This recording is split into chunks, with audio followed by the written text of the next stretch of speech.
Hello, xin chào các bạn đã quay trở lại với kênh YouTube Review 5 phút. Ở cuối tập trước, sau khi trốn thoát khỏi Hoàng Điền Phú Trấn, Hứa Ứng và Xà Yêu Ngoan Thất đã kịp thời tìm được một hang động trên núi Linh Lăng Hiểu Sơn để trú ẩn. Bên ngoài, bầu trời u ám mù mịt, cuồng phong gầm thét kéo theo những cơn mưa lớn như trút nước đã vô tình tạo thành bức màn tự nhiên ngăn cản bước chân của đám truy binh âm đình. Lúc này trong hang, trên ngọn lửa trại đang gác một nồi thuốc bốc khói nghi ngút. Xà Yêu Ngoan Thất co ro giúp bên cạnh đống lửa sưởi ấm với vẻ mặt đau ốm, kiên nhẫn chờ thuốc chín. Ở một góc hang đối diện, một con gấu đen to xác đang co đầu rụt cổ, run lẩy bẩy nhìn Hứa Ứng. Thực chất, hang động này vốn là hang ổ của nó, nay lại bị Hứa Ứng và Ngoan Thất ngang nhiên tu hú chiếm tổ chim khách. Thấy con gấu sợ hãi, Hứa Ứng liền nở nụ cười, hiền lành trấn an nói: "Hùng Thiên Lý, đừng sợ, chúng ta chỉ tránh mưa một chút rồi thôi." Con gấu đen mở miệng nói tiếng người với giọng ấm ức: "Hứa đại thiện nhân, chẳng lẽ ngươi lại lừa ta? Lần trước, ngươi cướp kinh thư của ta, còn nói đọc xong sẽ trả lại, sao đến giờ vẫn chưa trả?"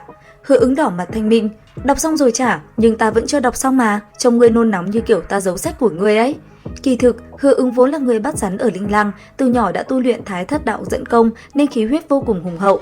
Mỗi khi tu vi đạt tới bình cảnh không còn đường tiến lên, hắn liền đi giao lưu với đám yêu quái trong rừng để mượn kinh thư nghiên cứu, và con gấu đen Hùng Thiên Lý này chính là một trong những nạn nhân năm xưa. Thấy vậy, Xà Yêu Ngoan Thất liền liếm mép, nhỏ giọng hỏi: "Chúng ta không ăn thịt gấu thật à? Ta hơi đói rồi đấy."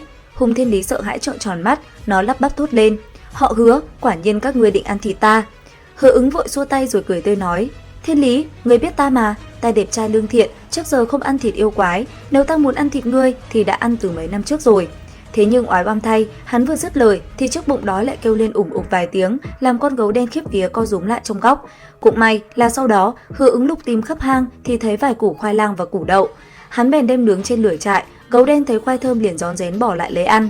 Ngoan Thất thấy dáng vẻ nhút nhát của gấu liền bực bội quát: "Nơi này là hang của ngươi, khoai là do ngươi trồng, sao ngươi phải khép nép thế?" Gấu đen nức nở lau nước mắt: "Tại ngươi chưa bị hắn đánh thôi." Ngoan Thất nghe vậy cũng rơi lệ đồng cảm nói: "Huynh đệ, hóa ra ngươi cũng chung cảnh ngộ bị bắt nạt như ta." Gấu đen liền thì thầm kể khổ: "Hắn từng cầm tảng đá bóp nát ra nước, bảo nếu ta không đưa kinh thư thì sẽ bắt đầu ta ra nước cho ta uống đấy." Ngoan Thất gật đầu lia lịa, con pet này cũng hùa theo: "Đúng vậy, khi hắn ép ta giao kinh thư cũng bóp đá ra nước y như thế, tác phong đúng chuẩn côn đồ, không hề văn nhã như yêu quái chúng ta." Ấy thế là chỉ sau vài câu tâm sự về nỗi đau mang tên Hứa Ứng, một rắn một gấu liền tìm thấy tiếng nói chung, lập tức kết nghĩa huynh đệ với nhau ngay trước mặt Hứa Ứng. Sau khi bôi thuốc chữa lành vết thương, Hứa Ứng ngồi trước đống lửa bắt đầu truyền thụ phương pháp nội quan và khai mở khu vực hy di cho hai huynh đệ yêu quái. Hắn giảng giải rằng chỉ cần vận dụng thần thức mở cánh cửa bạch ngọc, bước vào khu vực hy di, quan sát lục phủ ngũ tạng và thực hiện ngũ khí triều nguyên thì việc đột phá lên cấp bậc yêu vương sẽ không còn xa vời. Ngoan Thất vốn tư chất bất phàm, liền lập tức nhập định lĩnh ngộ, còn Hứa Ứng cũng nhắm mắt tiến vào khu vực hy di trong cơ thể mình. Lần này, giữa không gian rực rỡ với dòng nguyên khí ngũ sắc cuồn cuộn như thác đổ, Hứa Ứng bám theo các luồng sấm sét luyện thể để thăm dò sâu hơn vào những vùng tăm tối chưa từng biết. Bất chợt, nương theo một tia chớp rực sáng, Hứa Ứng kinh ngạc phát hiện trong bóng tối sâu thẳm xuất hiện một dãy núi nguy nga trùng trùng điệp điệp từ trên trời giáng xuống, bên cạnh là một dòng sông Thiên Hà đảo ngược cuồn cuộn dâng trào. Chưa dừng lại ở đó, giữa dãy núi và dòng thiên hà ấy là một huyền quan khổng lồ, nóc chạm trời, nền đạp đất, sừng sững vắt ngang ngăn cách cõi trời. Hứa Ứng chấn động tâm thần, định điều động thần thức tiến lại gần quan sát. Thế nhưng vừa chạm tới rìa bóng tối, thần thức của hắn bỗng nhiên chao đảo rồi tan rã hoàn toàn. Hứa Ứng bừng tỉnh khỏi nội quan, rồi lập tức ngã lăn ra đất ngất xỉu, đầu óc đau buốt như bị một chiếc búa chém thẳng vào thái dương, chìm ngập trong những cơn ác mộng kinh hoàng. Đến khi tỉnh lại, thấy hai con yêu quái đang lo lắng nhìn mình, Hứa Ứng khản giọng nói: "Vừa rồi, ta vào khu vực hy di, hình như đã thấy tòa huyền quan để bước vào cảnh giới tiếp theo sau thải khí kỳ."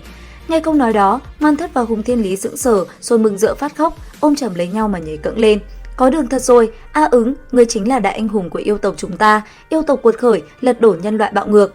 Hai con yêu quái thậm chí còn tin chắc rằng Hứa Ứng chính là Hứa đại yêu vương, một dị chủng hình người của giới yêu quái, đồng lòng tôn hắn lên làm thủ lĩnh để lập quốc. Thế nhưng, Hứa Ứng lại đứng ngoài cửa hang trầm ngâm suy nghĩ, hắn nhìn bầu trời dần sáng rồi thầm nghĩ: chắc chắn ta là con người, cha ta tên là Hứa Thiếu Bình, mẹ ta tên là Miêu Nguyệt Mai ở Miêu Điền Phô. Đúng lúc này, Ngoan Thất phía sau chợt giật mình nghi hoặc nói với gấu đen: "Kỳ lạ thật, rõ ràng trước đây ta nghe A Ứng nói cha hắn tên Hứa An, mẹ tên Điền Nhị Quân ở Điền Gia Trang, sau giờ lại đổi thành Hứa Thiếu Bình và Miêu Nguyệt Mai rồi." Gấu đen liền tặc lưỡi nói: "Chắc nãy hắn ngã đập đầu nên lú lẫn đấy."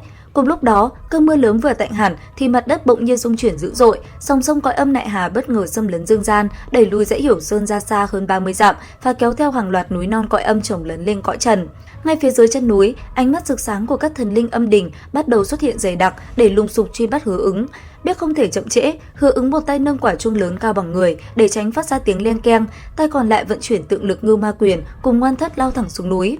Vừa chạm mặt một vị thần linh có mắt trong lòng bàn tay, Hứa Ứng không cho đối phương kịp phản ứng, tung một quyền sấm sét đánh nát toàn bộ lồng ngực và phân giải thần hồn của hắn. Ngay sau đó, một vị thần linh hai cánh của Vịnh An trần bay lượn trên không, định phóng phi kiếm tấn công. Hứa Ứng liền dẫm mạnh lên lưng Ngoan Thất, mượn lực nhảy vọt lên trời, kích hoạt dị tượng tượng vương thần thể, hút cạn không khí thành vùng chân không, tung một quyền hủy diệt đập tan phi kiếm và đánh nát đầu vị thần linh hai cánh giữa không trung. Cứ như thế, một người một rắn phối hợp ăn ý vô song, vừa can quét chém gục các thần linh cản đường, vừa thổ nạp hấp thu tinh hoa mặt trời để hồi phục khí huyết. Trải qua 10 dặm giao chiến ác liệt, Hứa Ứng và Ngoan Thất cuối cùng đã cắt đuôi hoàn toàn truy binh, chính thức đặt chân vào vùng núi non cõi âm bí ẩn bên bờ sông Nại Hà. Liệu rằng khi dấn thân vào vùng đất cõi âm đầy rẫy hiểm nguy, Hứa Ứng sẽ khám phá ra những bí mật chấn động nào về thân thế và con đường luyện khí sĩ? Hãy cùng đón xem ở tập tiếp theo trên kênh YouTube Review 5 phút các bạn nhé. Video đến đây là hết. Xin chào và hẹn gặp lại.